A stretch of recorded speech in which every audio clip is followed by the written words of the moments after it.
नमो अरिहंताणं नमो सिद्धाणं नमो आयर्याणं नमो उवज्झायाणं नमो लोये सव्वसाहुणं एसो पंच नमुक्कारो सव्वपावपणासनो मंगलाणं च सव्येसिं परमं हवै मंगलम्।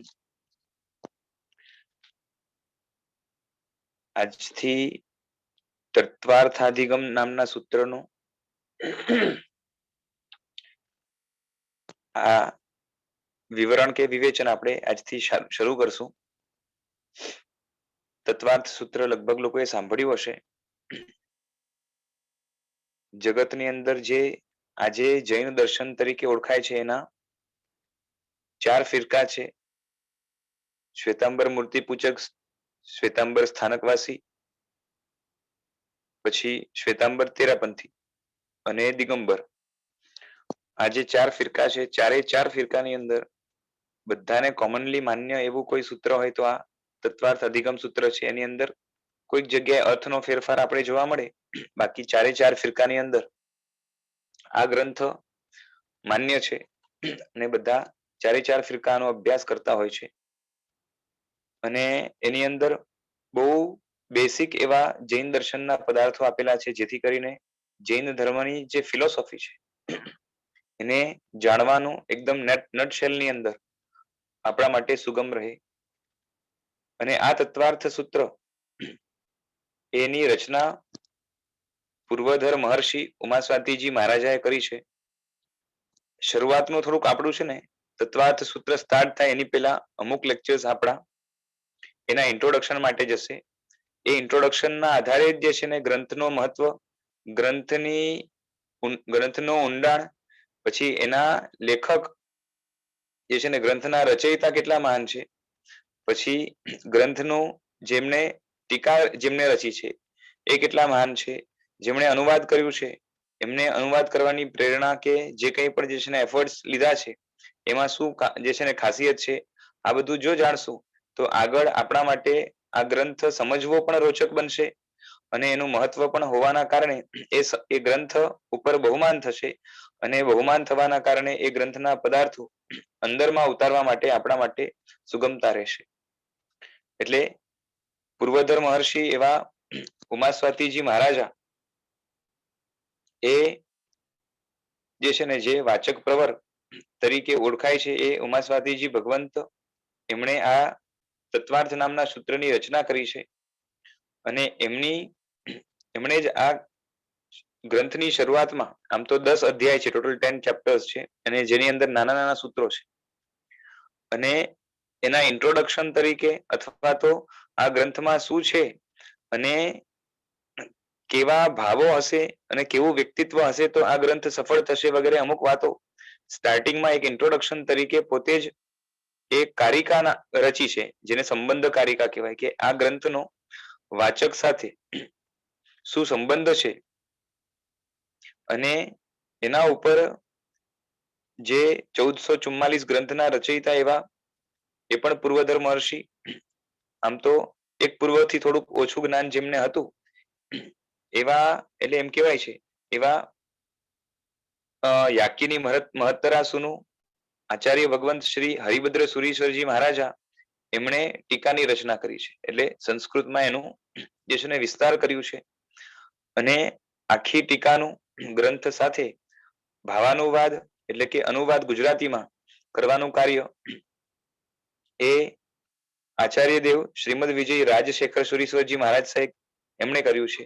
અમને એમની જેટલી ભાવાનુવાદની રચના છે, એટલે કે ભાવાનુવાદ જ્યાં જ્યાં એમણે કર્યું છે ગુજરાતીમાં, એમની ખાસિયત એ છે કે બની શકે એટલું સહેલી ભાષા વાપરીને એ જે છે ને શું કહેવાય કે થોડુંક પણ વધારે, એટલે જોઈએ એના કરતા વધારે એફર્ટ ના લેવા પડે, જેટલું બને એટલું સરળ કરવાનો પ્રયત્ન કર્યો છે, જેથી કરીને એ કોઈ પણ જે છે ને વ્યક્તિ સહેલાઈથી એને વાંચી શકે, સમજી શકે।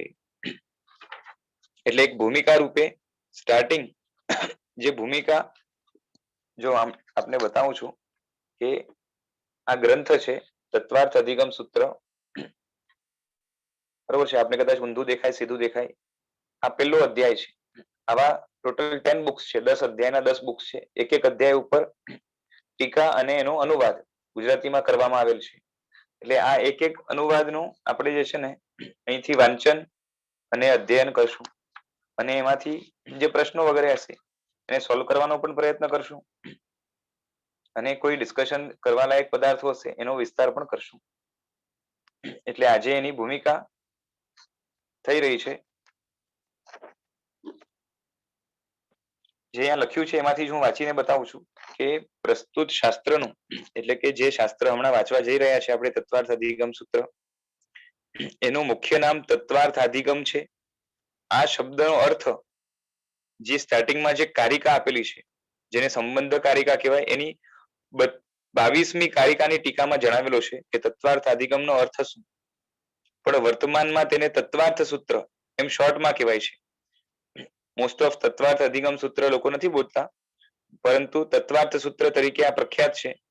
એવા સંક્ષિપ્ત નામથી પણ ઓળખવામાં આવે છે. આ ગ્રંથના કર્તા પૂજ્ય ઉમાસ્વાતીજી મહારાજા છે. આ સૂત્રો ઉપર ભાષ્ય પણ તેમણે જ રચ્યું છે. એટલે આપણે 3 વસ્તુ મળશે કે ઉમાસ્વાતીજી મહારાજા, એમની કારિકા, એમનું જ ભાષ્ય એટલે એનું થોડુંક વિસ્તાર, અને એના ઉપર હરિભદ્ર મહારાજની ટીકા એટલે હજી વિસ્તાર, અને એના ઉપર જે છે ને ગુજરાતીમાં એનું વિવેચન, એમને એમાં જ્યાં જ્યાં વિસ્તાર કરવા લાગ્યું છે, જેવું લાગ્યું ત્યાં વિસ્તાર પણ કર્યો છે. એટલે આપણે ઘણો પદાર્થ જે છે ને આમાંથી મળશે અને સહેલી ભાષામાં મળશે. આ સૂત્રો ઉપર ભાષ્ય તેમણે જ રચ્યું છે. દિગંબરો જ્યાં વસ્ત્ર ત્યાં મુક્તિ નહીં એવી એમની માન્યતાને બાદ આવતો હોવાથી ભાષ્યને ઉમાસ્વાતીજી મહારાજા કૃત નથી માનતા. તેઓ ભલે ન માને પણ કેટલીક દલીલો વગેરેના આધારે ભાષ્ય ઉમાસ્વાતીજી મહારાજાનું જ છે એમ સિદ્ધ થાય છે. એટલે દિગંબર સંપ્રદાયની અંદર જે ભાષ્ય છે એ કે સૂત્રની રચના ઉમાસ્વાતીજી મહારાજ, એ લોકો ત્યાં ઉમાસ્વામી કહે છે. તો એ ઉમાસ્વામી મહારાજે જે લોકો કહે છે કે જેને સૂત્રની રચના કરી છે એમણે આ ભાષ્ય નથી રચ્યું એવું કહે છે. જ્યારે અમુક જે છે ને ગ્રંથોનું કે આજુબાજુનું શું કહેવાય કે ત્યારના સમયના બીજા પણ જે છે ને ગ્રંથોનું અધ્યયન કરીને કમ્પેર કરવામાં આવે તો ભાષ્યની ભાષા વગેરેથી પણ અને બીજા પણ કઈક કારણો હશે જે સાહેબને કમ્પેર કરતા જણાયા હશે, એના આધારે એ નક્કી થાય કે એ ભાષ્ય એમણે પોતે રચ્યું છે. અને જિજ્ઞાસુએ દલીલો પરમ પૂજ્ય આચાર્ય શ્રીમદ વિજય આનંદ સાગર સુરીશ્વરજી મહારાજાએ લખેલા, એટલે સાગરાનંદજી મહારાજ જે હતા એમને લખેલા ઉપક્રમમાંથી જાણી લેવી. એટલે એમના ઉપર જે છે ને થોડોક વિસ્તાર સાગરાનંદજી મહારાજાએ કર્યો હશે. એ ઉપક્રમ આ ગ્રંથના પહેલા ભાગના અંતે મુદ્રિત કરવામાં આવ્યો છે. એટલે આ બુકની અંદર જે છે ને ફર્સ્ટ પાર્ટની એન્ડમાં આખો જે છે ને કઈ રીતે એ પ્રૂવ થાય છે કે ભાષ્યની રચના ઉમાસ્વાતીજી મહારાજે કરેલી છે એ પદાર્થ ત્યાં મૂકેલો છે. હવે ગ્રંથનો પરિચય કરાવે છે કે આ ગ્રંથ મુખ્યતયા દ્રવ્યાનુયોગનો વિષય છે. બરોબર છે. જૈન શાસ્ત્રમાં છે ને શાસ્ત્રને જાણવા માટે અલગ અલગ પાસાઓ હોય છે. અમુક ગ્રંથો એવા હોય જેની અંદર કેલ્ક્યુલેશન્સ, માપ, આંકડાઓ એ બધું વધારે આવે એટલે એને ગણિતાનુયોગ કહેવાય. પછી અમુક ગ્રંથો એવા હોય જેની અંદર એ સરળ ભાષાની અંદર જે સ્ટોરીઝ વગેરે હોય એ કરી હોય અને એના દ્વારા બોધપાઠ આપ્યો હોય એને કથાનુયોગ કહેવાય. જેની અંદર શું કહેવાય કે ઉત્સર્ગ, અપવાદ, આચાર, અનાચાર, અતિચાર આ બધાનું વર્ણન કર્યું હોય.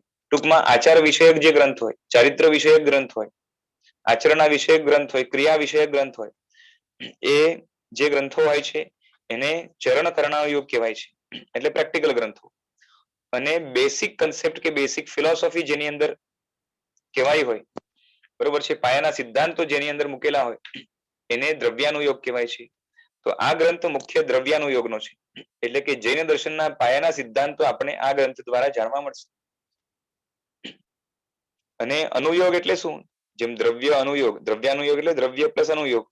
એટલે દ્રવ્યાનુયોગ, ચરણ કરણાનુયોગ, ગણિતાનુયોગ, ધર્મ કથાનુયોગ. તો અનુયોગ એટલે શું? કે અનુયોગ એટલે સામાન્ય ભાષામાં, સાદી ભાષામાં, આપણે સમજાય એવી ભાષામાં અનુયોગ એટલે વ્યાખ્યાન અથવા તો વર્ણન. બરોબર છે. જેમાં જીવ આદિ દ્રવ્યોનું, તત્વોનું વ્યાખ્યાન કે વર્ણન કરેલું છે એવો એને દ્રવ્યાનુયોગ કહેવાય. એટલે દ્રવ્યાનુયોગનો ગ્રંથ કહેવાય. જેમાં આચારોનું વિશેષ વર્ણન હોય એને ચરણ કરણાનો યોગ કહેવાય. જેમાં ગણિત આવતું હોય તે ગણિતાનો યોગ, અને જેમાં ધર્મકથાનું વર્ણન આવતું હોય તે ધર્મકથાનો યોગ કહેવાય. આ 4 અનુયોગમાં દ્રવ્યાનુયોગ અને ચરણ કરણાનો યોગ આ બે મુખ્ય છે. કે દ્રવ્યાનુયોગ એ આખી થિયરી છે અને એને રિયલ લાઈફમાં અપનાવવા માટે ચરણ કરણાનો યોગ લાગે, એટલે એ બે મુખ્ય છે. બરાબર છે. અને તેમાં પણ અપેક્ષાએ દ્રવ્યાનુયોગનું મહત્વ વધારે છે એટલા માટે, કારણ કે બેસિક ફિલોસોફી જ ન હોય તો જે છે ને આચારો કેના આધારે પાડવામાં આવે. પરંતુ પ્રસ્તુત તત્વાર્થ સૂત્ર દ્રવ્યાનુયોગની પ્રધાનતા વાળું છે. એટલે આની અંદર ગણિત નહીં આવે એવું નથી, કોઈક આંકડાઓ પણ આવે. બરોબર છે. કોઈક જગ્યાએ જે છે ને આમાં કથાની વાત તો લગભગ નહીં આવે. બરોબર છે. આચારો વિશે થોડું ઘણું આવશે, પણ મુખ્ય શું છે તો કે આખી ફિલોસોફી બતાવી છે. કારણ કે તેમાં જીવ વગેરે 7 દ્રવ્યોનું, તત્વોનું, બરોબર છે, બેસિક પાયાની વસ્તુઓનું એમાં વર્ણન છે. આથી આ ગ્રંથનું મહત્વ પણ ઘણું છે. બરોબર છે. આ ગ્રંથને બરાબર સમજવાથી સમ્યક દર્શન પ્રગટે છે. એટલે સમજી રાખો કે આ કેટલું મહત્વનું હશે. અને પ્રગટ થયેલું સમ્યક દર્શન દ્રઢ અને નિર્મળ પણ થાય છે. જેમ કે 5મા અધ્યાયની અંદર 32 નંબરના જે છે ને સૂત્રમાં સ્નિગ્ધ વૃક્ષત્વાદ બંધ વગેરે સૂત્રમાં જે કરેલું પૂદગલના બંધનનું જે વર્ણન છે એ આપણને સ્પષ્ટ સમજાવે છે કે સર્વજ્ઞ વિના બીજો કોઈ આવી બાબતો કહી શકે નહીં. એટલે કે સૂક્ષ્મ બાબતો એ સર્વજ્ઞ અથવા તો સર્વજ્ઞની જે છે ને નિશ્રામાં રહેલા એમના પ્રભાવથી એ જે છે ને આટલી સૂક્ષ્મ વાતો કહી શકે.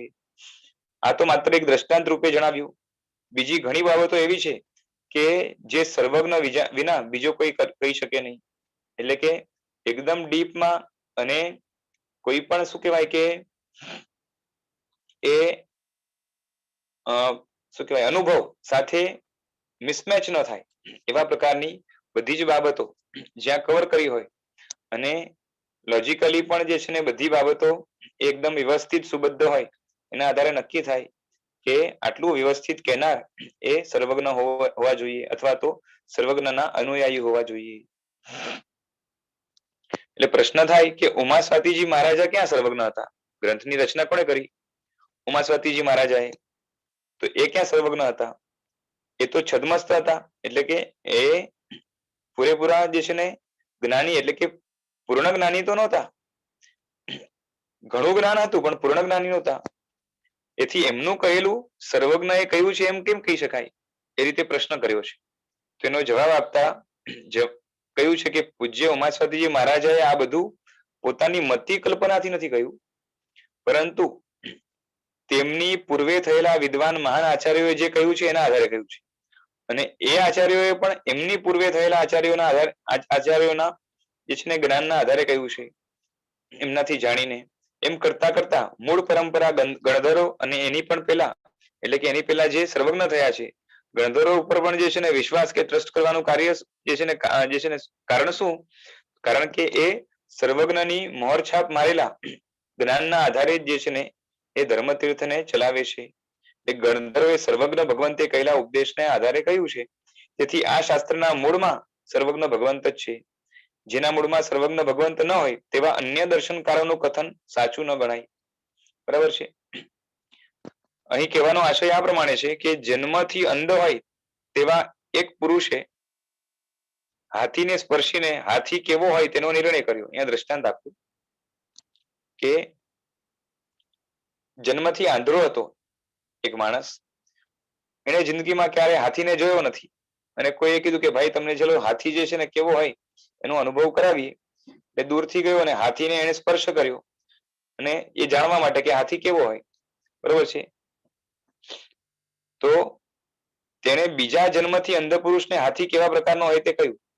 એટલે બીજો પણ વ્યક્તિ સામે જન્મથી અંધ હતો, એને કહ્યું કે જે છે ને હાથી આવો હોય. પછી બીજાએ ત્રીજાને કહ્યું. બરોબર છે. હવે આ રીતે ચાલે. પોતે આંધળો હોય એટલે હાથી એને જેવો લાગ્યો, સ્પર્શ કરવાથી જેવો લાગ્યો. બરોબર છે. અંધ છે એટલે એને બરોબર જે છે ને એને રૂપ વગેરે ન દેખાય, આકાર દેખાય. એની અંદર પણ જે છે ને અડધું અધૂરું હોય તો શું થાય કે એને બીજા આંધળાને કહ્યું, બીજો આંધળો એને તો છે ને સ્પર્શ પણ નથી કર્યો, પણ એની વાત માની લીધી. પછી એને ત્રીજા આંધળાને કહ્યું. બરાબર છે. આમ જન્માંધ પુરુષની જેમ હવે શું થાય કે એકની વાત સ્ટાર્ટિંગ વાળાની વાતની અંદર જરાક ગડબડ કે ખોટું હોય પછી આગળ જે છે ને પરંપરા પણ ખોટી ચાલે. જન્મથી અંધ પુરુષોની ગમે તેટલી લાંબી પરંપરા ચાલે, બરોબર છે, હાથીના આકારનું વર્ણન થતું રહે પણ કોઈને હાથીના સાચા આકારનું જ્ઞાન નહીં થાય. કારણ કે પ્રથમ જન્માંધ પુરુષને હાથીના આકારનો સાચો નિર્ણય નથી થયો. આંખોથી દેખતો પુરુષ હાથીના આકારનો જેવો નિર્ણય કરી શકે એવો નિર્ણય જે છે ને જન્મથી અંધ વ્યક્તિ નહીં કરી શકે. આંખોથી દેખતો પુરુષ જે છે ને એને જેવો આકાર દેખાશે, વ્યવસ્થિત સમજાશે કે આ વસ્તુ અહીંયા છે, આ વસ્તુ ત્યાં છે, બરોબર છે, એવો નિર્ણય નહીં કરી શકે. એટલે જન્મથી અંધ પણ કેટલો પણ બુદ્ધિશાળી હોય પણ જેવો નિર્ણય આંખથી દેખતો પુરુષ કરી શકશે, બરોબર છે, કલરનો, પછી શું કહેવાય કે એના વ્યવસ્થિત આકારનો, પછી એની ચાલનો જે પણ છે એ વર્ણન એ જન્માંધ વ્યક્તિ નહીં કરી શકે. એટલે જન્મથી અંધ પુરુષની પરંપરા કહેવાનું કારણ એ છે કે પરંપરામાં કોઈ પુરુષ દેખતો હોય તો તેને હાથીના સાચા આકારનું જ્ઞાન થવાનો સંભવ છે. જન્મથી અંધ કેમ કીધું કે ઘણી વાર એવું હોય કે નાનપણમાં જે છે ને આંખ હોય ને પાછળથી આંખ ચાલી ગઈ હોય તો એને જોયો હોય કદાચ હાથીને, પણ જે જન્માંધ છે એને તો કોઈ દી જોયો જ ન હોય. અને એવો જેને પોતે જોયું નથી સાક્ષાત અને થોડું ઘણું જે છે ને અનુભવ્યું છે પોતાના સ્પર્શના આધારે, એવા વ્યક્તિને પૂરેપૂરું જ્ઞાન ન થાય. એટલે અહીંયા પણ સર્વજ્ઞ એ છે જેનાથી કઈ છૂપું નથી. એટલે એને જગતના આખા સ્વરૂપને જોયું છે અને આખા સ્વરૂપને જેને જોયું હોય એ વ્યક્તિ જે છે ને જેવું વર્ણન કરી શકે, બરોબર છે, એવું બીજો કોઈ ન કરી શકે. અને એની પરંપરાથી જે છે ને સાચી વાત આગળ ચાલે, ગડબડવાળી નહીં, બરોબર છે. પણ પરંપરામાં બધા જ જન્માંધ હોય, બરોબર છે, પાછી પરંપરામાં પણ બધા જન્માંધ જોઈએ. કેમ કે પરંપરામાં કોઈ જન્માંધ ન હોય તો એને આંખ હોય તો એને જોયો હોય હાથી, અને જોયો હોય તો પેલાની વાત ગડબડવાળી હોય તો એ સ્વીકારે પણ નહીં. એટલે જન્માંધ વ્યક્તિની જે પરંપરા છે, બરોબર છે, જેમ અનાદિથી અજ્ઞાનતા અને મોહના કારણે આપણે બધા જ તત્વના નિર્ણયમાં જન્માંધ છીએ, બરોબર છે. પછી સર્વજ્ઞનું ગાઈડન્સ મળે તો આપણી જન્માંધતા બુદ્ધિની દ્રષ્ટિએ દૂર થાય. પછી આગળ જઈને એને પ્રેક્ટિકલ યુઝમાં લાવીએ, પ્રેક્ટિકલ લાઈફમાં એને શું કહેવાય ઇમ્પ્લિમેન્ટ કરીએ તો ધીરે ધીરે આંધળાપણું ખસે, અંદરમાંથી મોહ ઓછું થાય, જ્ઞાનાવરણ વગેરે કર્મો ઓછા થાય તો આંધળાપણું જાય અને છેલ્લે આપણે પોતે પણ જે છે ને જે ભગવાને પોતે સાક્ષાત્કાર કરીને આપણે કહ્યું આપણે એને માની અને એના આધારે એમના ગાઈડન્સના આધારે ચાલી અને છેલ્લે આપણે જ ભગવાન જેવા સર્વજ્ઞ થઈ જઈએ. પછી પોતે જ જે છે ને આપણે જે વ્યક્તિ જે વસ્તુ માત્ર જાણકારી રૂપે હતી એનો સાક્ષાત્કાર કરી શકશું. એટલે કોઈને હાથીના સાચા સ્વરૂપનું જ્ઞાન ન થાય, બધા જ જન્માંધ હોય તો. આપણે અહીંયા પણ એવું છે કે આપણે બધા જ કેવા છીએ કે આમ જોવા જઈએ તો અનાદિકાળથી જે છે ને મોહના અંધકાર વાળા છીએ, એટલે જન્માંધ છે. અને સર્વજ્ઞ ક્યારેય હતા નહીં, બરાબર છે, કેમ કે ક્યારેક સર્વજ્ઞ હોય તો એની કદાચ સ્મૃતિ હોય, પણ એવું પણ નહોતું કે પાછળ પેલા સર્વજ્ઞ હતા ને પછી જ્ઞાનાવરણી આવ્યું. અને આગળ જઈને સર્વજ્ઞ થવાય છે, બરોબર છે, એ બધી વસ્તુ આગળ આવશે. એટલે માટે હવે ફોલો કરવાનું આવે તો કોને ફોલો કરવાનું આવે? તો જે સર્વજ્ઞ હોય એને ફોલો કરવાનું આવે તો સાચું જે છે ને જ્ઞાન થાય અને સાચી પરંપરા ચાલે, એના વગર ન ચાલે. તેવી રીતે પ્રસ્તુત જૈન દર્શન સિવાયના બધા જ દર્શનકારો છદ્મસ્ત હોવાથી એમના જેટલા દર્શનકારો તમે જુઓ તે છદ્મસ્ત છે, સર્વજ્ઞ નથી. અને માટે તેમની ચાલેલી પરંપરામાં આવનારા બધા જ છદ્મસ્ત પુરુષો, બરોબર છે, સ્ટાર્ટ કરનાર પણ છદ્મસ્ત અને પરંપરામાં પણ બધા છદ્મસ્ત હોય તો એના ઉપર જે છે ને ભરોસો કરી શકાય નહીં. એટલે તેઓ અમારી આટલી લાંબી પરંપરા છે, કોઈ એમ કે જે છે ને ભગવાન મહાવીર કરતા પહેલા જે છે ને અમારા ગુરુ થયા છે. પણ શું થાય કે કેટલી પણ લાંબી પરંપરા હોય પણ જો આ રીતે જન્માંધ જેવી એટલે કે અસર્વજ્ઞ, જે સર્વજ્ઞ નથી અથવા તો જે છે ને પોતાને સર્વજ્ઞ કેવડાવતા હોય પણ સર્વજ્ઞ તરીકે પુરવાર ન થાય તો એવા વ્યક્તિઓ જન્માંધ જેવા જ છે, બરોબર, છદ્મસ્ત છે, અજ્ઞાનતાથી યુક્ત છે અને માટે એના ઉપર ભરોસો કરી શકાય નહીં.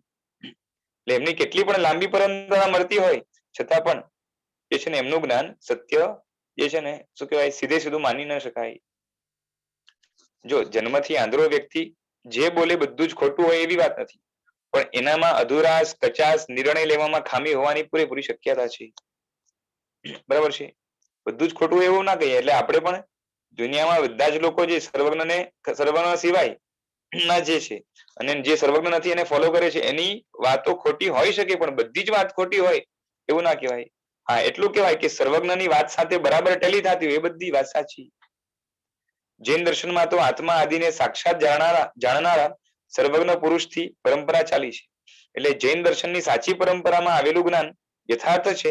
માટે આ તત્વાર્થ સૂત્રને જાણવા માટે ખાસ પ્રયત્ન કરવો જોઈએ.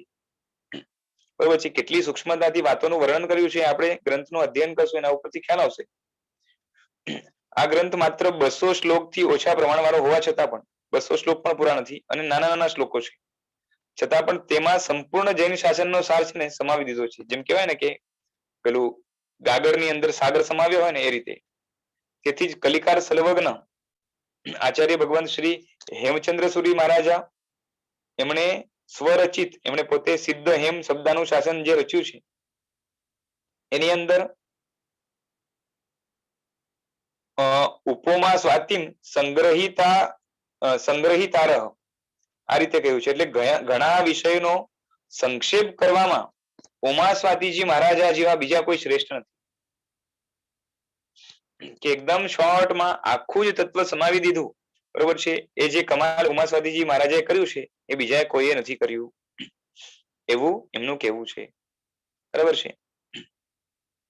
જો કરી શકે એવા હતા, કર્યું નથી. બરાબર છે. બાકી તો ગણધરોની તાકાત પૂર્વધરો કરતા, બીજા પૂર્વધરો કરતા અધિક હોય છે. પછી જ્યારે જરૂરત પડે ત્યારે સંક્ષેપ પણ કરે, જરૂરત પડે ત્યારે વિસ્તાર પણ કરી શકે. આ મહાપુરુષોની ખૂબી હોય છે. હવે ગ્રંથકારનો પરિચય આપે છે કે ઉમાસ્વાતી મહારાજા એ કોણ હતા?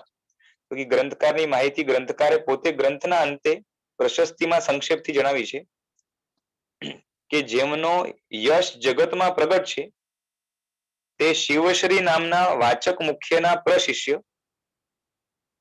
શિવશ્રી નામના વાચક એટલે ઉપાધ્યાય શિવશ્રી નામના જે ગુરુ ભગવંત હતા એટલે સાધુ હતા એમના પ્રશિષ્ય એટલે એમના શિષ્યના શિષ્ય અને 11 અંગના જ્ઞાતા એટલે જેમણે દ્વાદશાંગીમાંથી 11 અંગનો અભ્યાસ કર્યો હતો એવા ઘોષનંદી ક્ષમાશ્રવણના શિષ્ય, ઘોષનંદી નામના મુનિ એમના શિષ્ય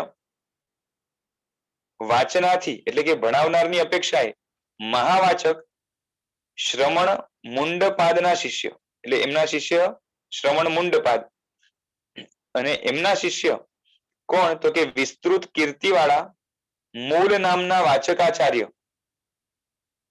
મૂળ નામના વાચકાચાર્ય એટલે કે જે છે ને મૂલાચાર્ય કા અથવા તો મૂળ મુનિ અને એમના શિષ્ય કૌભીષણ ગોત્રવાળા એટલે જેમના ગોત્રનું નામ છે કૌભીષણ અને સ્વાતિ નામના જેમના પિતા છે અને વાત્સી ગોત્રવાળી ઉમા નામની જેમની માતા છે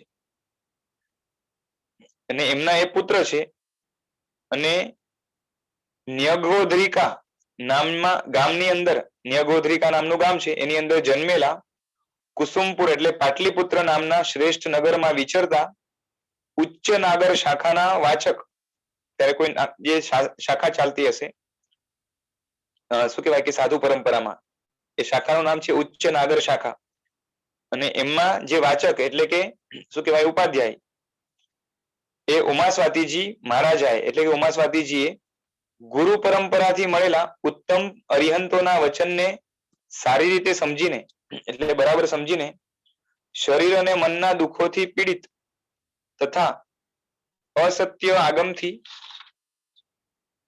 એટલે કે ખોટા આગમથી નષ્ટ બુદ્ધિવાળા એટલે જેને બુદ્ધિ ખરાબ આગમથી કે ખરાબ વચનોથી જે છે ને ઘેરાયેલી નથી, જગતને જોઈને જીવોની અનુકંપાથી એટલે કે જગતને એ ઉમાસ્વાતીજી મહારાજ જુએ છે એને ખબર પડે છે કે આખું જગત દુઃખથી રીબાય છે એનું કારણ છે અંદરમાં રહેલું અજ્ઞાન અને એ અજ્ઞાનનું કારણ છે અંદરમાં રહેલું મોહ અને માટે આખા જગત ઉપર એક અનુકંપા, એક કરુણાની ભાવના અને એના કારણે સ્પષ્ટ અર્થવાળા એટલે જેનો અર્થ અત્યંત સ્પષ્ટ છે એવા તત્વાર્થ શાસ્ત્રની એમણે રચના કરી. બરોબર છે. એટલે આ એમણે ઉમા સ્વાતીજી મહારાજે પોતે જ જે છે ને પોતાનું ઇન્ટ્રોડક્શન કે જેથી કરીને એમની ગુરુ પરંપરા ખ્યાલ આવે એ જે છે ને શા માટે કરી અને એ પોતે કઈ પરંપરાના છે એ બધું એમાં દર્શાવ્યું છે. આ વિશે સાહેબ કહે છે એટલે જે ભાવાનુવાદકાર છે આચાર્ય દેવ શ્રી વિજય રવિ રાજશેખર સુરેશ્વરજી મહારાજા એ કહે છે કે હું વિશેષ વિવેચન નથી લખતો કારણ કે બહુ વિસ્તારથી લખવું પડે એમ છે. બહુ વિસ્તારથી લખાયેલા લખાણને વાંચવાનો રસ બહુ ઓછા લોકોને હોય છે તથા સાહેબજીને એટલે કે જ્યારે આ ગ્રંથની રચના થઈ ને એટલે કે આ અનુવાદની ત્યારે બહુ નાદુરસ્ત તબિયત હતી રાજશેખર સુરેશ્વરજી મહારાજ સાહેબની અને એવાની અંદર જે છે ને એ ગ્રંથ પાછું લખવાનું કાર્ય થયું, ઘણા બધા ગ્રંથોનો અભ્યાસ કરવાનું કાર્ય થયું અને ત્યારે આમ જોવા જાય તો લગભગ દીક્ષા પછી 14, 15 કે 18 વર્ષે બીમાર જ હતા, લગભગ બીમાર રહેતા હતા. આખા દિવસમાં માત્ર જે છે ને દાળ ને રોટલી જેટલું આહાર લે, લગભગ 28 થી 30 કિલોનું અથવા તો 25 જેટલા કિલોનું જે છે ને માત્ર શરીર હશે, બહુ પતલું. બાકી પોતે ઘણા વિદ્વાન અને દોષિત ગોચરી આવે લેવી પડે તો આંખમાંથી આંસુ નીકળ્યા કરે એવી એમની જે છે શું કહેવાય કે અને એમની જ પરંપરામાં આજે આરાધના કરી રહેલા અને એમના પાછે ગુરુ, એક તો એમના ગુરુ જે એમના સંસારી પક્ષે ભાઈ થાય એવા લલિતશેખર સુરેશ્વરજી મહારાજા અને એમના જે છે રાજશેખર સુરી મહારાજા શિષ્ય અને આજે રવિશેખર સુરેશ્વરજી મહારાજ સાહેબ, પછી વીરશેખર સુરેશ્વરજી મહારાજ સાહેબ જેમણે કર્મ જે છે ને સાહિત્ય ઉપર ઘણું નવું રચ્યું છે. એટલે આવી જોરદાર પરંપરા છે. અને છેલ્લે અહીંયા લખે છે કે એમને જે છે ને આંખની તકલીફ હતી અને છેલ્લે આનું જયારે પ્રૂફિંગ વગેરે કરવાનું આવે ને તો મોટા મોટા કાચ લઈને જે છે ને આ રીતે પ્રૂફિંગ વગેરે કરવું પડ્યું હતું. છેલ્લી એમની આ રચના થઈ એના પછી જે છે ને પાલિતાણા મુકામે ચતુર્વેદ સંઘની હાજરીમાં એમની એક ઈચ્છા હતી, પેલું સ્તવન છે ને એસી દશા હો ભગવાન જબ પ્રાણ તન સે નિકલે ગિરિરાજ કી હો છાયા, બસ એમાં આવેલી બધી જ કડીઓ છે ને એમના જીવનના અંતિમ તબક્કે બધી સફળ થઈ. એમને જે પ્રમાણે મૃત્યુ જોતું હતું એવા પ્રકારનું મૃત્યુ મળ્યું ને સમાધિ મરણને છેલ્લે વર્યા. તો એમના જીવનનું એક છેલ્લું નજરાણું સંઘને જે છે ને મળ્યું છે અને એમાંથી આપણે અભ્યાસ કરી રહ્યા છીએ. એટલે વિસ્તારથી લખવા માટે એમની ત્યારે સમર્થતા પણ એટલે કાયાની અનુકૂળતા નહોતી. આથી જિજ્ઞાસુએ વિશેષ માહિતી માટે વિશેષ માહિતી જોતી હોય તો ઉમા સ્વાતીજી મહારાજા ક્યારે થયા, કયા વંશમાં થયા, આ બધી વિગતો જૈન પરંપરાનો ઇતિહાસ નામનો ગ્રંથ છે એની અંદર ભાગ 1 ની અંદર ત્યાંથી મળી જશે. તથા પંડિત શ્રી શુક્લાલજી કૃત તત્વાર્થ વિવેચન વાળું જે પુસ્તક છે એની અંદર, પછી આચાર્ય ભગવાન શ્રી કેશરસુરીજી મહારાજના સમુદાયના શ્રી હેમપ્રભસુરી મહારાજના શિષ્ય વિદ્વાન મુનિ શ્રી ઉદયપ્રભજી મહારાજા ગણિવર્ય એમણે લખેલ સિદ્ધસેન ગણિકૃત જે છે ને ટીકા છે એના પ્રથમ અધ્યાયના ટીકાનુવાદમાં લખેલી ભૂમિકામાં પણ આપેલું છે. તથા પરમ પૂજ્ય આગમ ઉદ્ધારક શ્રી આનંદ સાગર સુરી મહારાજાએ લખેલ તત્વાર્થ કૃત તન્મત નિર્ણય નામના પુસ્તકમાં પણ એ બધો વિસ્તાર આપેલો છે. એટલે ત્યાંથી જેને જાણવાની ઈચ્છા હોય જાણી લેવાનું. હવે જેને ટીકાની રચના કરી છે હરિભદ્ર સુરી મહારાજા, એ જે છે ને એ ટીકાકાર, એનું થોડું વર્ણન આવે છે કે તત્વાર્થ કારિકા અને ભાષ્ય એ બંને ખુદ ઉમા સ્વાતીજી મહારાજે રચી છે અને એના ઉપર હરિભદ્ર સુરી મહારાજે ટીકા રચી છે. એટલે એ પોતે હરિભદ્ર સુરી મહારાજ જૈન શાસનની અંદર યાકીની મહત્તરા સોનું કે યાકીની મહત્તરા ધર્મપુત્ર તરીકે પ્રસિદ્ધિને પામેલા અને 1444 જેટલા ગ્રંથની રચયિતા કરેલી એટલા ગ્રંથના એ પ્રણેતા હતા. એમણે ડૂપડૂપિકા નામની ટીકા રચી છે. તત્વાર્થની જે ટીકા છે એનું નામ ડૂપડૂપિકા ટીકા છે. શબ્દકોશમાં ડૂપડૂપિકા શબ્દનો અર્થ જોવામાં આવ્યો નથી એમ સાહેબજી કહે છે, પણ ડૂપડૂપિકા એટલે નાવડી એવો અર્થ એમને બેસે છે. એટલે એવું અહીંયા જણાવ્યું છે કે એક જાતની નાવડી જે તરવામાં, સંસાર સાગર તરવામાં મદદ કરે. આ ટીકા પૂર્વે એ વિક્રમ સંવત 1992 રતલામ નિવાસી શ્રેષ્ઠી ઋષભદેવજી કેસરીમલજી જૈન શ્વેતાંબર સંસ્થા દ્વારા મુદ્રિત થઈ હતી અને તેમાં લખાયેલા ઉપક્રમ પ્રમાણે આ ટીકા સૌથી પ્રાચીન છે. તત્વાર્થ ઉપરની હમણાં અવેલેબલ જેટલી ટીકા છે એમાંથી આ સૌથી પ્રાચીન છે. અર્થાત સિદ્ધસેન ગણિકૃત જે મોટી ટીકા છે એ પણ પ્રાચીન છે. તેના કારણો ઉપક્રમમાંથી જાણી લેવા એટલે અંતે પુસ્તકની અંતે આપ્યા છે. તથા તત્વાર્થ સૂત્રના ભાષ્યના કરતા પણ ઉમાસ્વાતીજી મહારાજ હતા તેના કારણો પણ ઉપક્રમમાંથી જાણી લેવા. ભવિષ્યમાં વિદ્વાનોને ઉપયોગી બને તે માટે આ ઉપક્રમ આ ગ્રંથના પ્રથમ ભાગના અંતમાં મુદ્રિત કરવામાં આવ્યો છે. આચાર્ય શ્રી હરિભદ્રેશ્વરી મહારાજે છઠ્ઠા અધ્યાયના 23ના નંબરના સૂત્રમાં વિનય સંપન્નતા પદ સુધીની ટીકા પોતે રચી છે. ત્યાર પછી એમની ટીકા જોવામાં આવતી નથી. એટલે આમ છઠ્ઠા અધ્યાય સુધી છે ને એમણે ટીકા રચી છે. કદાચ એ દરમિયાન એ મહાપુરુષ બીમાર પડ્યા હોય અને કાળધર્મ પામ્યા હોય એ બનવા યોગ છે. બાકી રહેલી આ ટીકાને આચાર્ય શ્રી યશોભદ્ર સુરીજી મહારાજાએ ઉદ્ધાર કરવાનો પ્રારંભ કર્યો છે. તેમણે ત્યાંથી એટલે કે વિનય સંપન્નતા આ પદ પછી 10મા અધ્યાયના છઠ્ઠા સૂત્ર સુધીની ટીકા એમણે જે છે ને એ ઉદ્ધરી છે. બરોબર છે. ઉદ્ધરી એટલે શું? તો કે ઉદ્ગૃહ એટલે ઉદ્ધાર કર્યો. બરોબર છે. 10મા અધ્યાયના છઠ્ઠા સૂત્રની વૃત્તિના એટલે કે ટીકાના અંતે લખેલા પાઠના આધારે સાહેબજી કહે છે કે મને એમ લાગે છે એટલે સમજાય છે કે સિદ્ધસેન ગણીકૃત જે ટીકા હતી એમાંથી ત્યાં એમણે ઉદ્ધાર કર્યો હોય. આજે પણ સિદ્ધસેન ગણીકૃત ટીકા આપણે મળે છે. અહીં શબ્દશ ઉદ્ધાર કર્યો એમ નહીં સમજવાનું, પણ તેમાંથી જે છે ને અર્થને અર્કરૂપે કાઢીને અહીંયા એનો વિસ્તાર કર્યો હોય. કિંતુ જ્યાં સિદ્ધસેન ગણીકૃત ટીકામાં પાઠ લાંબા હોય તેને જે છે ને ટૂંકાવી દીધા હોય, જ્યાં શબ્દની કઠિનતા હોય ત્યાં સરળ શબ્દો મૂક્યા હોય અને ક્યાંક પોતાને યોગ્ય લાગે તેવા શબ્દો પણ મૂક્યા હોય. આ રીતે તેમણે ઉદ્ધાર કર્યો હોય એવું રાજશેખર સુરી મહારાજ આચાર્ય ભગવાન પોતે અહીંયા એવું લાગે છે એવું જણાવે છે. બાકીની ટીકા હવે જે છે ને 10મો અધ્યાય પૂરો નહીં પણ થોડુંક રહી ગયું હતું, તો બાકીની જે ટીકા હતી એ એમના જ શિષ્ય એમણે ઉદ્ધૃત કરેલી છે. યશોભદ્ર સુરી મહારાજના જે શિષ્ય હતા એમણે ઉદ્ધૃત કરેલી છે. એટલે આ વિગત 10મા અધ્યાયના છઠ્ઠા સૂત્રની ટીકાના અંતે લખેલા પાઠથી સ્પષ્ટ થાય છે. અને આના ઉપરથી એ પણ નિશ્ચિત થાય છે કે સિદ્ધસેન ગણીની મોટી ટીકાથી આ ટીકા પ્રાચીન છે. એટલે આ ટીકા સૌથી પ્રાચીન છે આપણા પાસે જે અવેલેબલ છે એમાં. અને જે આ પહેલો અધ્યાય છે ને આમ 10 અધ્યાય છે એમાંથી પહેલા અધ્યાય ઉપર ઉપાધ્યાય યશોબીજી મહારાજે પણ જે છે ને ટીકા રચી છે એ પણ ક્યાંય ને ક્યાંય અવેલેબલ થતી હોય છે. હવે જે અનુવાદ છે એની માહિતી આપે છે કે વિક્રમ સંવત 2053માં સાહેબજી જણાવે છે કે મારું ચાતુર્માસ જેમ આમાં લખેલું છે એમ ફટાફટ હું વાંચીને બતાવું છું. મારું ચાતુર્માસ પાલીતાણામાં થયું તે વખતે સાધુ સાધ્વીજીઓએ મારી પાસે ચાતુર્માસમાં વાચના આપવાની માંગણી કરી. આથી તત્વાર્થ સૂત્ર ઉપર વાચના આપવાનું નિશ્ચિત થયું. તત્વાર્થ સૂત્ર ઉપર વર્તમાનમાં સિદ્ધસેન ગણીકૃત મોટી ટીકા અને શ્રી હરિભદ્ર સુરીકૃત નાની ટીકા, બે ટીકા પ્રસિદ્ધ છે. આ બે ટીકાઓને જોતા મને લાગ્યું કે સિદ્ધસેન ગણીકૃત ટીકા ઘણી કઠિન છે. આથી હરિભદ્ર સુરીકૃત ટીકા નાની ટીકા ઉપર વાચના આપવાનો નિર્ણય કર્યો. શાશ્વતી હોળી આદિના દિવસો સિવાય 4 માસ સુધી નિયમિત વાચના ચાલી.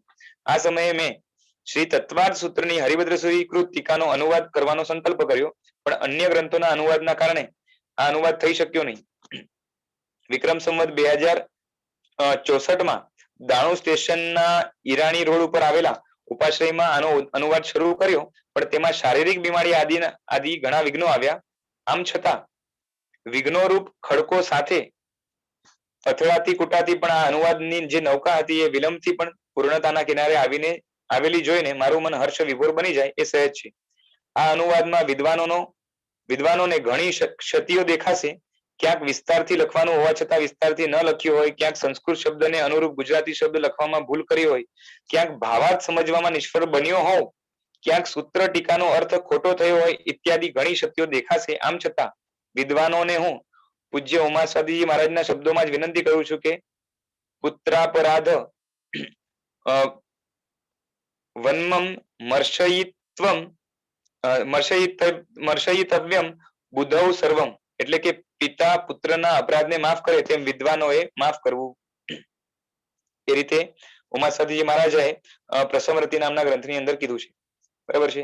એટલે આમ તો સાહેબની આ લઘુતા કહેવાય, કારણ કે પોતે આચાર્ય ભગવાન શ્રીમદ વિજય રાજશેખર સુરીશ્વરજી મહારાજે પોતે કેટલા બધા ગ્રંથોની જે છે ને અનુવાદ કર્યો છે અને કેટલા બધા ગ્રંથો એના માટે રિફર કર્યા છે. માટે ક્ષતિઓ હોવાના ચાન્સીસ ઘણા અલ્પ હોય, છતાં પણ છદ્મસ્થતાના કારણે ક્યાંક હોઈ પણ શકે. પણ પોતાની લઘુતા દર્શાવવા માટે પોતે ભૂમિકાની અંદર જે છે ને આવા શબ્દો મૂક્યા છે. હવે સાહેબ આગળ કહે છે કે હું એક તરફ મારી બુદ્ધિની મંદતાને જોઉં છું ને બીજી તરફ આ અનુવાદને જોઉં તો મારી સામે હું આ કેવી રીતે કરી શક્યો એવો પ્રશ્નાર્થ ચિહ્ન ખડો થાય. પણ મારા ઉપકારી સિદ્ધાંત મહોદધિ પરમ પૂજ્ય આચાર્ય શ્રી પ્રેમ સુરીશ્વરજી મહારાજા અને નિસ્પૃહતા મૂર્તિ પરમ ગુરુદેવ શ્રી હીર સુરીશ્વરજી મહારાજાના દિવ્ય કૃપા દ્રષ્ટિનું સ્મરણ થતા જ એ પ્રશ્નાર્થ ચિહ્ન અદ્રશ્ય થઈ જાય છે. આથી આ પ્રસંગે એ બે મહાપુરુષોને હર્ષ ભરેલા હૃદયથી વંદન કરું છું તથા વર્ધમાન તપોનિધિ વર્ધમાન તપ આયંબિલની 188 ઓડીના આરાધક પૂજ્ય ગુરુદેવ શ્રી લલિત શેખર સુરીશ્વરજી મહારાજ સાહેબને પણ ભાવભર્યું નમન કરું છું. અને આગળ જઈને જે છે ને આ ગ્રંથની અંદર જે એમના શિષ્યો વગેરેનો જે છે ને એમને સહકાર સહાય મળી એનું પણ આખું વર્ણન કર્યું છે. 2 પાના જેવું છે. એને હું હમણાં વાંચતો નથી કેમ કે આ એક ગ્રંથને વાંચવામાં આપણે કંઈ ખાસ કામ નથી આવવાનું. પણ એટલું છે કે બધા જ એમના જે છે ને શિષ્યો જેમણે અનુવાદની અંદર અનુવાદના પ્રૂફિંગની અંદર જ્યાં સહાય કરી હોય, જે મુનિ ધર્મશેખર વિજયજી મહારાજા છે, પછી મુનિ હીરશેખર વિજયજી મહારાજા છે, મુનિ કૈવલ્ય દર્શન વિજયજી મહારાજા છે, મુનિ દિવ્ય શેખર વિજયજી મહારાજા છે, જેમનું થોડાક સમય પહેલા કાળધર્મ થયું હતું એક્સિડન્ટના કારણે. પછી મુનિ હર્ષશેખર વિજયજી મહારાજા છે. આવા અનેકોનું જે છે ને ઉપકારને ધ્યાનમાં રાખીને બધાનું જે છે ને સંસ્મરણ પણ કર્યું છે. અને છેલ્લે એમણે કહ્યું કે જેટલા પણ પછી નામી અનામી કોઈ રહી જતા હોય બધાને પણ, અને છેલ્લે એમણે કહ્યું કે આ અનુવાદમાં ગ્રંથકારના આશયથી, ભાષ્યકારના આશયથી, ટીકાકારના આશયથી અને જીનાજ્ઞાથી વિરુદ્ધ કંઈ લખાયું હોય તેનું મિચ્છામી દુક્કડમાં આપવાપૂર્વક મારી શું કહેવાય કે લેખનીને અહીં થોભાવી દઉં છું. એ રીતે જે છે ને એમણે છેલ્લે લેખન કાર્ય એમણે સ્ટોપ કર્યું. આના પછી લગભગ એમણે કોઈ રચના કરી નથી. એટલે એમના જીવનના આ કદાચ અંતિમ શબ્દો હોય લેખનની દ્રષ્ટિએ એવું બનવા જોગ છે. હવે મૂળ ગ્રંથ જે છે એના 10 અધ્યાય છે. એમાંથી પહેલો અધ્યાય અને એ પહેલા અધ્યાયની પહેલા સંબંધ કારિકા જે પોતે ઉમાસ્વાતીજી મહારાજાએ લખી છે એ સંબંધ કારિકાની ટીકા નું મંગલાચરણ, એટલે મંગલાચરણ રૂપે ટીકા કાં તો ટીકાનું મંગલાચરણ એ હરિભદ્ર સુરી મહારાજ જે શબ્દોમાં કહે છે એ વાંચીને આપણે જે છે ને મંગલ પ્રારંભ આ ગ્રંથનો થોડોક જે છે ને કરવાનો પ્રયત્ન કરશું.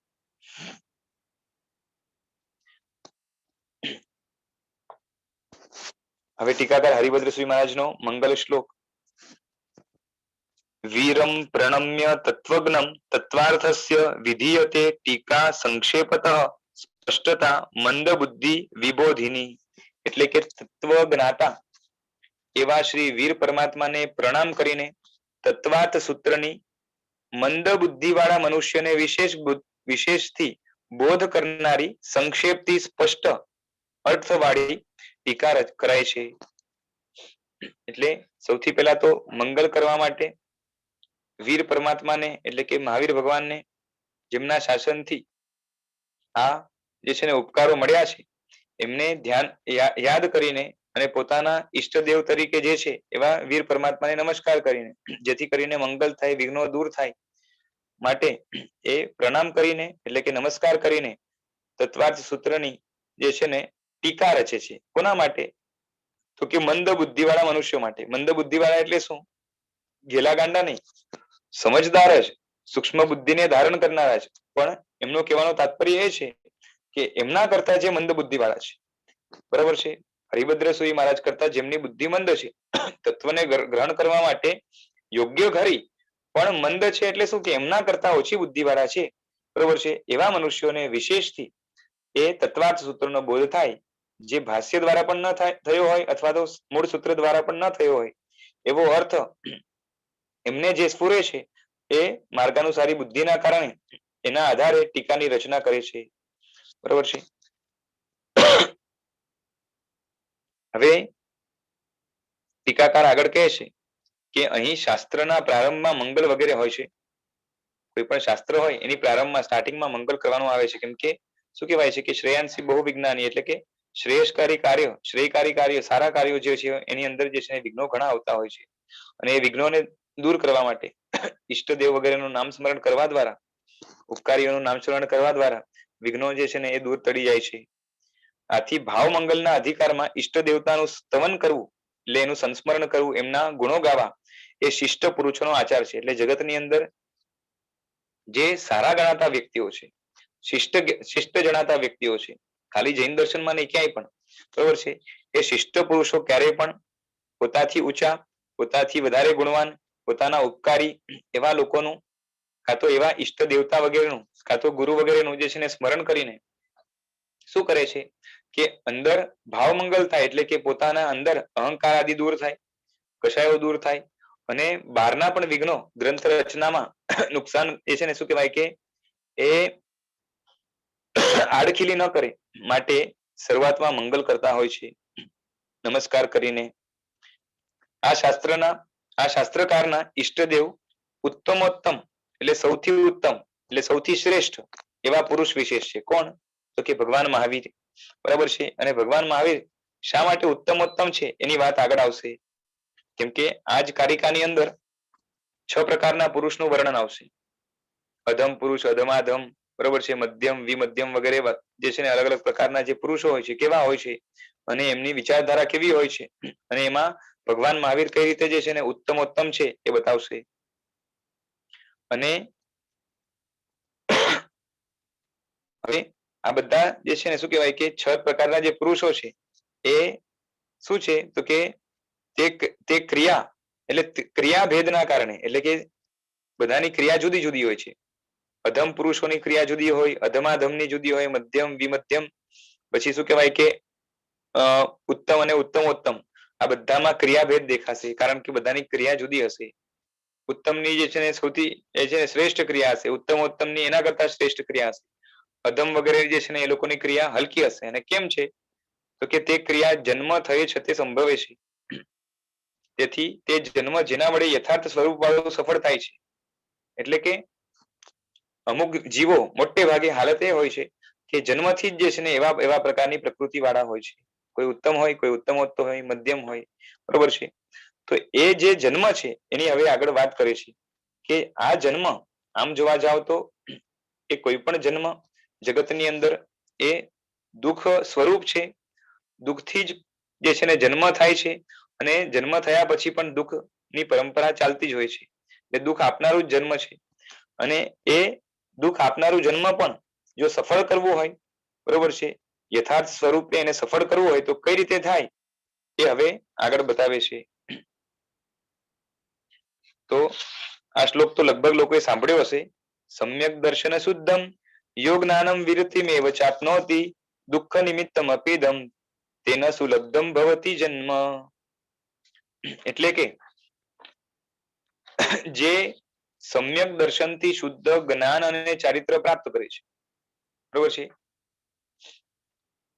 શબ્દ શું વાપર્યા કે સમ્યક દર્શન થી શુદ્ધ યોગ જ્ઞાનમ વિરતિમેવ ચાપ્નોતિ, એટલે કે જ્ઞાન અને વિરતિ એટલે જ્ઞાન ને ચારિત્ર જેનું સમ્યક દર્શનથી શુદ્ધ છે એવા પ્રકારના જે જીવો છે એ લોકો કદાચ જે મનુષ્ય ભવ છે આમ જોવા જાય તો કોઈ પણ ભવ એ દુઃખનું નિમિત્ત છે.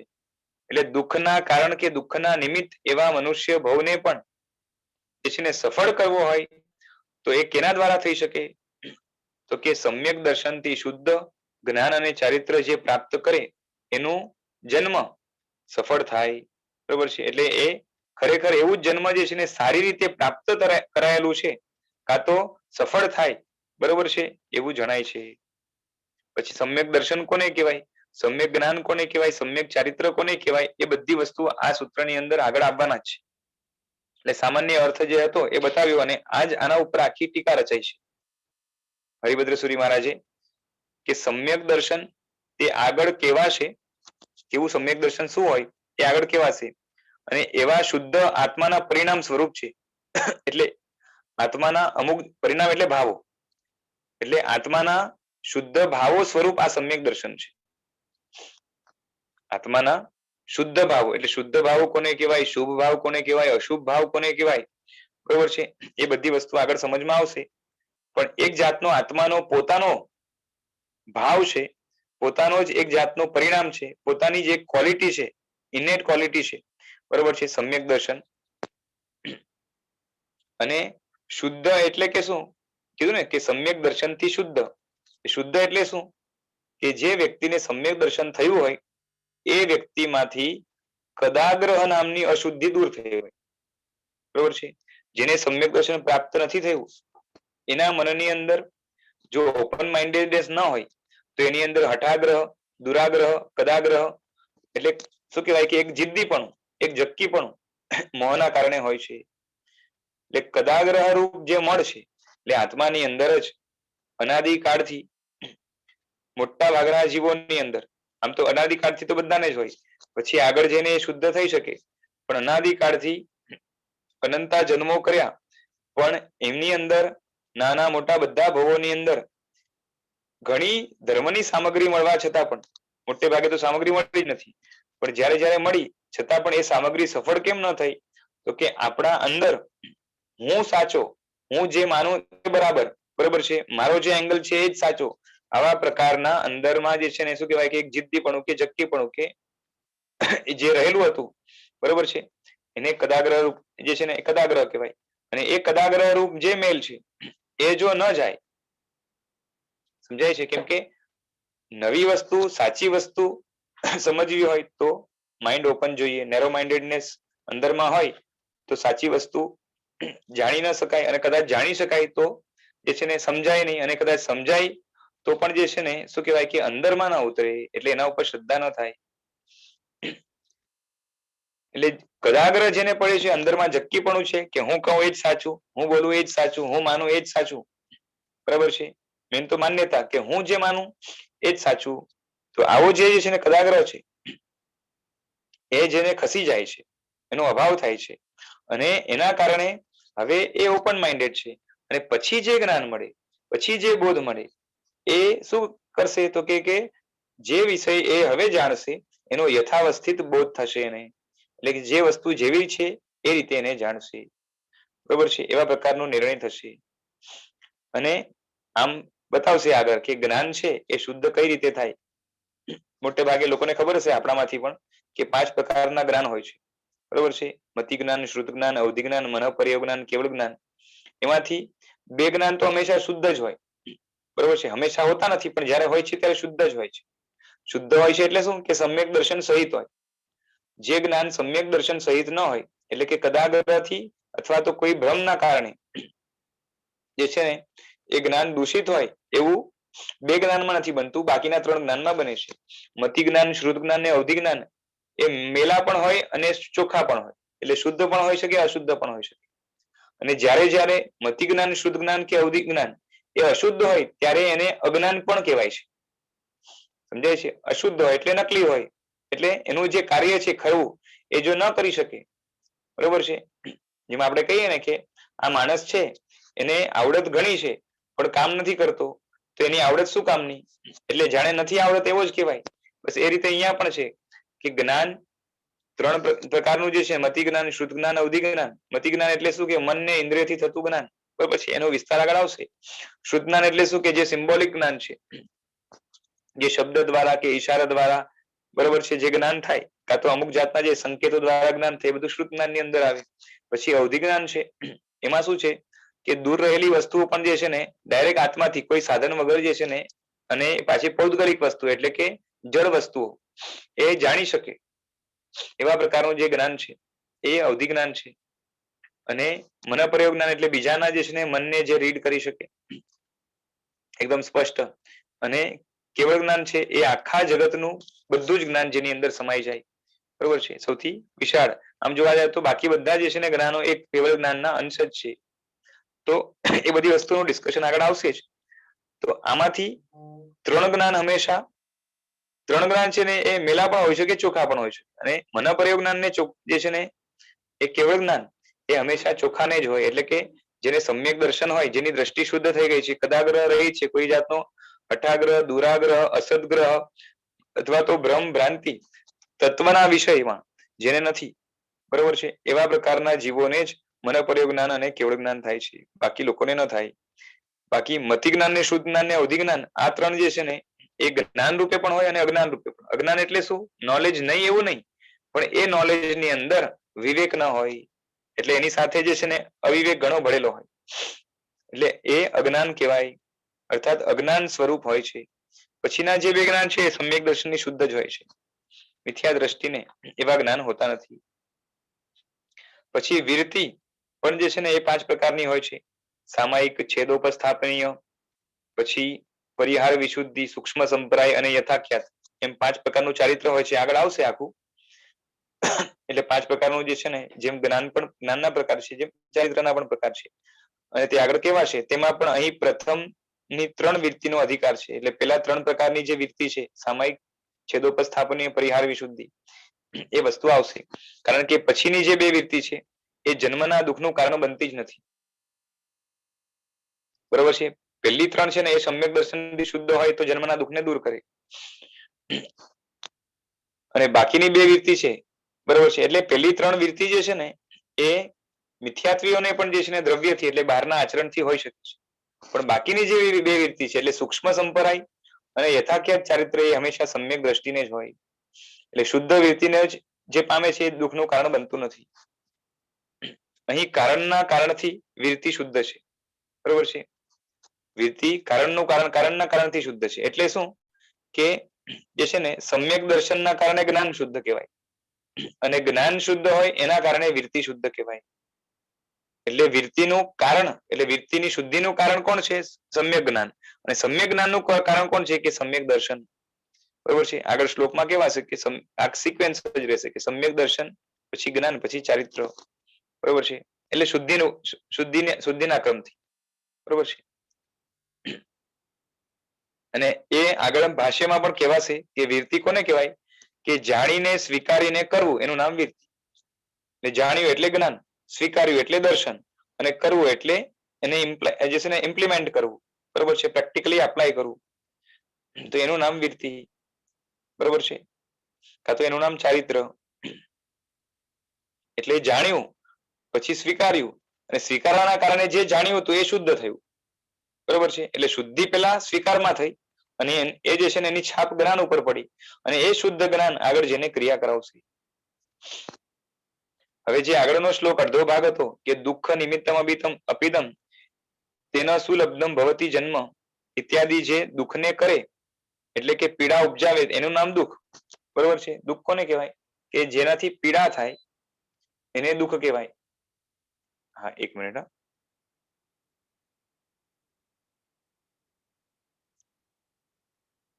જી બોલો.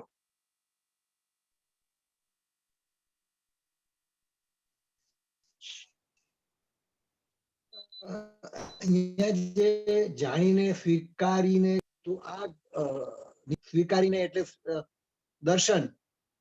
હા, સ્વીકારીને એટલે દર્શન. કે પછી હા, એ રીતે જ આની અંદર જાણ્યું એ જ્ઞાન, પછી સ્વીકાર્યું એ દર્શન, અને કરવું એ ચારિત્ર. એ રીતે છે. જી. એટલે આમાં શું થાય? જો એક તો સમજો કે છે ને તમે પેલા જાણતા નથી, સમજો કોઈ વસ્તુ જાણતા નથી. હવે તમે છે ને જાણ્યું, જાણ્યા પછી તમને લાગ્યું કે બરાબર છે, એટલે તમે એનો સ્વીકાર કરશો કે હા રાઈટ, બરોબર છે. અને એનો સ્વીકાર થાય ને તો જાણેલું છે ને એ સમ્યક કહેવાય. એટલે સમ્યક નું લેબલ ક્યારે લાગશે? જાણતી વખતે નહીં. હું શું કહું છું સમજાય છે? પેલા તો કઈ ખબર જ નથી, ખાલી જાણવું જ હતું, જિજ્ઞાસા છે ખાલી, શું છે જાણીએ, બરોબર છે. એટલે જાણ્યું, જાણ્યા પછી એના ઉપર વિશ્વાસ બેઠો એટલે શ્રદ્ધા થઈ, બરોબર છે, એનું નામ દર્શન. હવે જ્યારે શ્રદ્ધા થઈ તો જાણેલા ઉપર પણ જે છે સ્ટેમ્પ લાગી જશે કે જાણેલું સાચું. એટલે સ્ટેમ્પ પાછળથી લાગ્યું, પેલા ખાલી જાણ્યું હતું. એટલે શ્રદ્ધાના કારણે જ્ઞાન ઉપર સમ્યકની છાપ લાગે છે. એટલે કારણ કોણ બન્યું? શ્રદ્ધા. જ્ઞાનને સમ્યક બનવાનું કારણ કોણ બન્યું? શ્રદ્ધા. બરોબર છે. એટલે શ્રદ્ધાની આગળ પણ જ્ઞાન છે, પાછળ પણ જ્ઞાન છે, પણ પેલા જ્ઞાન ખાલી જિજ્ઞાસા રૂપે છે, જાણવું છે. અને પછી એ જ્ઞાનને જે છે ને સમ્યકનું મોહર લાગ્યું. એટલે સમ્યકની દ્રષ્ટિએ જોઈએ તો ક્રમમાં પેલા શું આવશે? તો સમ્યક દર્શન, પછી સમ્યક જ્ઞાન, કેમ કે એ કારણ બન્યું, અને પછી એના કારણે ચારિત્ર સમ્યક બનશે. જી. બરોબર છે. હવે આ જોઈ લે, લાંબુ છે કે થોડુંક લાંબુ ચાલે એમ છે. વાંધો નહીં, 2-3 મિનિટ જે પણ થાય આપણે જેટલું કવર કરી શકીએ આજે કરીએ. કે દુઃખ એટલે શું? કે જેનાથી પીડા થાય એનું નામ દુઃખ, અર્થાત પરિતાપ ઉત્પન્ન કરે, ટૂંકમાં અકળામણ કે શું કહેવાય કે એ એક સોરો કે સેડ વાળી કાં તો શું કહેવાય કે ડિસ્કમ્ફર્ટ વાળી ફિલિંગ જેનાથી થાય ન ગમે એવી વસ્તુ, એનું નામ દુઃખ. તો તે દુઃખ શરીર આદિનું છે. આદિનું એટલે શું કે શરીરનું પણ દુઃખ હોય, ઇન્દ્રિયનું પણ હોય અને મનનું પણ હોય.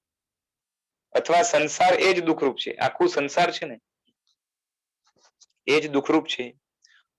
અને દુઃખનું નિમિત્ત તે દુઃખ નિમિત્ત. બરોબર છે. આમાં શબ્દ શું વાપર્યો છે? દુઃખનું નિમિત્ત. બરોબર છે. એવો જન્મ છે. જન્મ શું છે? દુઃખનું નિમિત્ત છે. કેમ કે જન્મ થયો તો દુઃખની પરંપરા ચાલી કે દુઃખનું કારણ બની. બરોબર છે. જન્મ દુઃખનું કારણ છે, એ દુઃખનું નિમિત્ત છે. કારણ કે જન્મ થયે છતે જ, એટલે જન્મ થાય તો રોગ શોક વગેરે થાય. શરીરમાં રોગ થાય, મનમાં શોક થાય, ઇન્દ્રિયોમાં પણ રોગ થાય. બરોબર છે. અને સંસારને લાવનારા ક્લિષ્ટ કર્મો થાય છે. એટલે કે ક્લિષ્ટ કર્મો બંધાય છે જન્મના કારણે. એટલે જન્મ દુઃખનું નિમિત્ત બની એટલે શું કે જન્મના કારણે પાપો, કર્મો, દોષો એ બધાની વૃદ્ધિ થશે. એના વગર નહીં થાય. અને નવા નવા પાછા ખરાબ ખરાબ કર્મો બંધાઈને જે છે ને આખી પરંપરા ચલાવશે. એટલે જન્મ અવિરાધનાથી અલ્પભવ માટે દુઃખનું નિમિત્ત છે એ વાત તો દૂર રહી, પરંતુ તેવા પ્રકારની વિરાધનાથી દીર્ઘ એટલે મોટી સ્થિતિવાળા ભવોનો અનુબંધ કરાવવાના કારણે જન્મ દુઃખનું નિમિત્ત છે.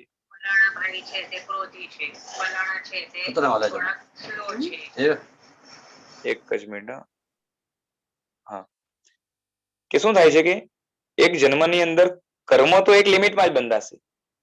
અને એ કર્મો જ્યારે ઉદયમાં આવશે એમાં મોટે ભાગે તો હાલત એ હોય કે સારા કર્મો ઓછા બંધાતા હોય અને ખરાબ વધારે બંધાતા હોય. એટલે એને એનું ફળ દુઃખ રૂપે મળશે. પણ એટલામાં પતી નથી જતું. એ જન્મથી એકવાર કર્મ બંધાયા, દુઃખ આવ્યું ને પતી ગયું એવું નથી થતું. બરોબર છે. એટલે ખાલી આટલું નથી થતું, આ પણ થાય છે. અને આના સિવાય મોટું નુકસાન શું થાય છે કે એ જન્મ વખતે સમજો કે કોઈનો જન્મ 100 વર્ષનો હોય આયુષ્યના કારણે, તો એ જન્મના કારણે એને 100 વર્ષનું જે આયુષ્ય મળ્યું એ આયુષ્ય દરમિયાન એ જે અનુબંધો પાડશે, સંસ્કારો પાડશે, એના કારણે દુઃખની પરંપરા ચાલશે. આ બહુ મોટી વાત છે. એટલે અલ્પભવ માટે દુઃખનું નિમિત્ત બને છે એમાં જે છે ને બહુ માલ નથી. બને છે ખરું. એટલે કર્મના બંધના કારણે થોડું ઘણું જે છે ને એમ કહેવાય કે આપણે નેગ્લેક્ટ કરી શકાય. આમ તો ઘણું દુઃખ આવે, પણ એ ઘણું દુઃખ પણ જે છે ને એની પરંપરા ચાલે, ક્યારેય ખતમ ન થાય એવા પ્રકારનું જે છે ને કર્મના બંધ કરતા પણ ખતરનાક એવા અનુબંધના આધારે થાય છે. એટલે અનુબંધો જે છે ને, અનુબંધનો વિષય પણ આગળ આવશે જ. અને આપણા પછી આ બંધ અનુબંધના લેક્ચર્સ છે એના ઉપરથી પણ જાણી શકાશે કોઈને જાણવું હોય તો. લગભગ 2 થી 3 લેક્ચર થયા છે, 3 થયા છે લગભગ. તો એ અનુબંધ કેટલા ખતરનાક છે એ પાછી એ અનુબંધનું પણ જે છે ને કારણ જન્મ જ છે. બરોબર છે. એટલે જન્મને એ રીતે દુઃખનું નિમિત્ત કીધું.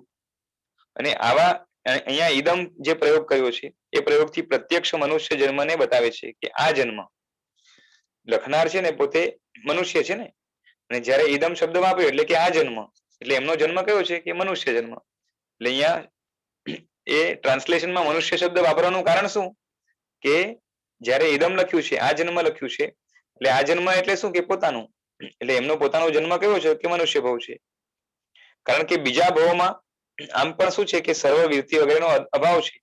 અહીંયા જે સમ્યક દર્શનથી શુદ્ધ જ્ઞાનને ચારિત્ર જોઈએ એ પણ પૂરેપૂરું. બરાબર છે. એ મનુષ્ય જન્મ જે છે ને પૂરેપૂરું સંભવ છે. નરક અને તિર્યંચ અને દેવમાં એ અતિશય દુઃખ છે, મોહ છે અને ભોગની પ્રાપ્તિ છે. અને તેનો જે શબ્દ વાપર્યો છે તેનો પ્રયોગ યદ અને તદનો નિત્ય સંબંધ હોવાથી યદ શબ્દથી નિર્દેશેલા જીવને જણાવે છે કે આવા પ્રકારનો જીવ એટલે મનુષ્ય જન્મને પામેલો જીવ, તેથી અનંતર જે જીવને કયો છે તેનાથી એવો સંબંધ જોડવો. એટલે કે પોતે આ ભવમાં જીવ તરીકે મનુષ્ય એટલે મનુષ્ય તરીકે પોતાનો જીવ છે ને એની વાત કરે છે કે આ જીવનો મનુષ્ય ભવ કેવો તો કે દુઃખનું નિમિત્ત છે. આમ છતાં પણ સમ્યક દર્શનાદિથી શુદ્ધ હોય તો એ જે છે ને સફળ છે. સુલબ્ધ એટલે શું કે સારી રીતે પ્રાપ્ત થયું છે. બરોબર છે. પણ અહીંયા અર્થ સારી રીતે પ્રાપ્ત થયું છે એને શું કરવાનું કે પ્રાપ્ત થવામાં સારાપણું છે. કોના કારણે? સમ્યક દર્શન આદિના કારણે. જેમાં ઉત્પન્ન થાય એનું નામ જન્મ, અર્થાત જન્મ એટલે ભવનું ગ્રહણ કરવું, એટલે કે શરીરને બનાવવું, બરોબર છે, અને ટકાવવું અને ચલાવવું.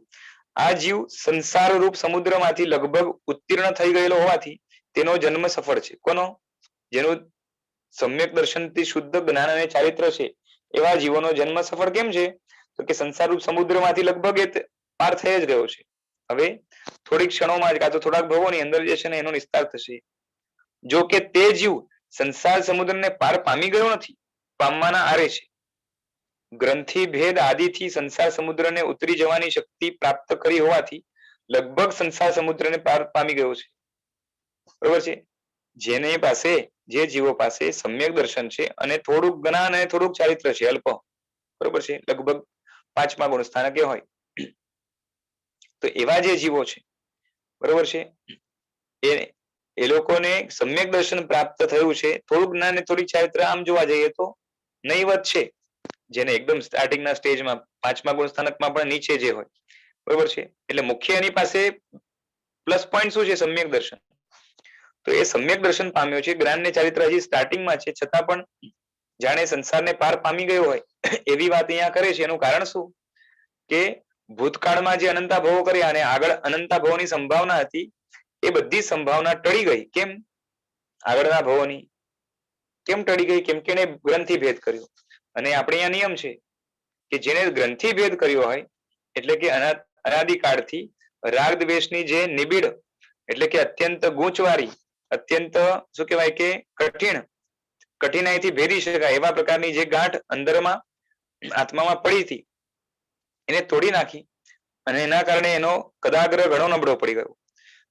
અને પછી આગળ જઈને થોડીક ક્ષણોમાં એ કદાગ્રહને પણ ખસાડીને બધા ભ્રમોને દૂર કરીને તત્વ વિષયક જેટલા પણ ભ્રમ હતા એને દૂર કરીને એને સમ્યક દર્શનની પ્રાપ્તિ થઈ. અને એકવાર સમ્યક દર્શનની આવી રીતે પ્રાપ્તિ થઈ જાય, ગ્રંથિ ભેદ જેની થઈ ગઈ છે, ટૂંક સમયની અંદર જેને જે છે ને સમ્યક દર્શનને થાય છે.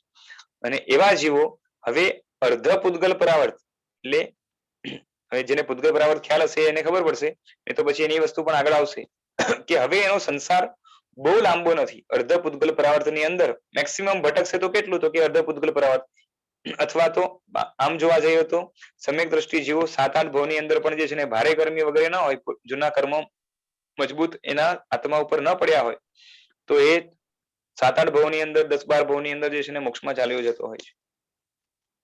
એટલે લગભગ સંસારને પાર પામી જ ગયો છે. આથી જ સુલબ્ધમ એવા પ્રયોગમાં તસ્ય સુલબ્ધમ એટલે એ સુલબ્ધ છે એમ છઠ્ઠી વિભક્તિને છોડીને પ્રસ્તુત જ કહે છે કે યેન તેન સુલબ્ધમ ઇતિ તૃતીયામ આહ, એટલે જેના વડે ઉક્ત પ્રકારનો જન્મ પ્રાપ્ત થયો છે. કેવા પ્રકારનો? કે દુઃખનો નિમિત્ત એવો જન્મ તેના વડે આ જન્મ સારી રીતે પ્રાપ્ત કરાયો છે, એટલે કે સફળ કરાયો છે, એ રીતે સમજવાનું. બરોબર છે. આજે હવે આપણો સમય થયો છે, થોડોક ઉપર સમય થઈ ગયો. આના પછી કારિકાની જે બીજી ગાથા છે એની ટીકા વગેરેમાં આપણે આગળ વધશું, બરાબર છે. અને આની અંદર આપણે ઘણું બધું જાણવા, સમજવા, વિશ્લેષણ કરવા પણ મળશે. આટલા બધા મહાપુરુષોનો સંયોગ જેની અંદર થયો હોય અને એનું જયારે વાંચન કરતા હોય અને આ રીતે શાંતિથી વાંચન કરતા હોય અને એમાંથી ચિંતન મનન થાય, એને મમડાવવાનું થાય, તો આપણા જીવનમાં ઘણો લાભ થઈ શકે એમ છે, બરોબર છે. એટલે ખાસ ભલામણ છે કે જેટલા પણ ક્લાસ વગેરે થાય, સમય મળે ત્યારે કાં તો સમય કાઢીને એને ચોક્કસ એટેન્ડ કરવાનો પ્રયત્ન કરજો, જેથી કરીને આપણા જીવનની અંદર આ બધા તત્વોની સ્પર્શ ના થાય, બરાબર છે. બાકી જીનાજ્ઞા વિરુદ્ધ કંઈ બોલાયું તો મિચ્છામિ પણ, અને જેની વાયા પ્રેરણા આપણે જે છે ને પ્રાપ્ત થઈ છે એવા આચાર્ય ભગવંત શ્રીમદ વિજય યુગભૂષણ સુરેશ્વરજી મહારાજા, એમ તો આ જે ભાવાનુવાદકાર છે આચાર્ય શ્રી વિજય રાજશેખર સુરી મહારાજા, એમના હસ્તકે જ આપણા ગચ્છાધિપતિ ગચ્છનાયક આચાર્ય ભગવાન શ્રીમદ વિજય યુગભૂષણ સુરેશ્વરજી મહારાજા એમની ઘણી પદવી થઈ હતી. એમને ઘણીવાર પદવી આપનાર આ મહાપુરુષ હતા, અને એમને આપણે વાંચી રહ્યા છે. યુગભૂષણ સુરી મહારાજાનો પણ જે છે ને ખૂબ ખૂબ જે ઉપકાર છે, જેના આધારે આપણું આ બધું સેશન વગેરે ચાલે છે, અને જ્યાંથી પ્રેરણા મળી રહી છે, સતત આશીર્વાદ પણ વરસી રહ્યા છે. એટલે બહુ સારો સંયોગ આપણે પ્રાપ્ત થયો છે. અને આ બધા મહાપુરુષો તો જ્ઞાની હતા. હું જેટલું જાણું છું, સમજુ છું, સમજવાનો પ્રયત્ન કરું છું, એના આધારે વિવેચન કરવાનો પ્રયત્ન કરીશ. એમાં પણ કંઈક ક્ષતિ થાય તો આપ ચોક્કસ જે છે જાણમાં આવે તો મને જણાવજો. અને આમ છતાં પણ છદમસ્ત છું, એટલે એ કોઈ કારણસર જે છે ને અર્થ કરવામાં કે કઈ એવું થઈ જાય તો મારી વાત શું કહેવાય કે પેલું કહેવાય ને એકદમ પથ્થરની લકીર એમ નહીં સમજવાની, પણ એટલું છે કે એક ઓપન માઇન્ડેડ હું પણ રહીશ અને આપ પણ રહેજો. અને ક્ષતિ થઈ હોય જ્યાં જ્યાં પણ એનું જે છે ને મિચ્છામી દુક્કડમ માંગુ છું. વિશાલભાઈ, એક મિનિટ. જી જી જી. હા, આ જેટલા